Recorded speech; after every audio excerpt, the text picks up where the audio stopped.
At a recent South Greenville Neighborhood Association meeting, Ward A resident Asheenia Johnson expressed her frustrations with an inoperable emergency phone at the Danforth Light Rail station. She spoke to Hudson County View about her year-long struggle with the city to get the phone working. I live right across the street from the Danforth Light Rail station. Last year in June 2013, I witnessed a young lady get mugged at this station.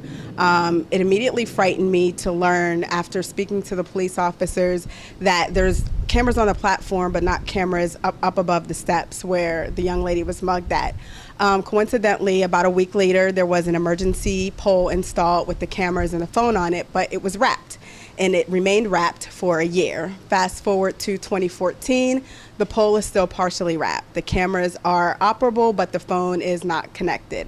I've spoken to the Office of Emergency Management Director Kearse, and he informed me that they would be testing the phone shortly because there was a software issue, which I told him was unacceptable for that pole to have been there for a year and no testing was done and the phone hadn't been connected. And we're now a little over 13 months later, and it's still not working. Jersey City spokeswoman Jennifer Morrill did not return an email seeking comment on why the phone wasn't working and whether the software was being tested.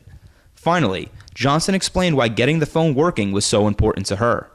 It's just frightening to me as a young woman who uses the light rail station to go back and forth to events and things, and sometimes I come home late at night, to have the false sense of security that if something were to happen and my cell phone wasn't working, that I can't pick up that phone. So I don't know whose hands are tied and why and where the money needs to come from or what needs to be done, but I just think that this is unacceptable that the residents are been giving a false sense of security, thinking that, you know, they have an outlet if there's an emergency, but it's actually not working. It's like a decoy. I'm Michael Shuren with Hudson County View, the eye of the community.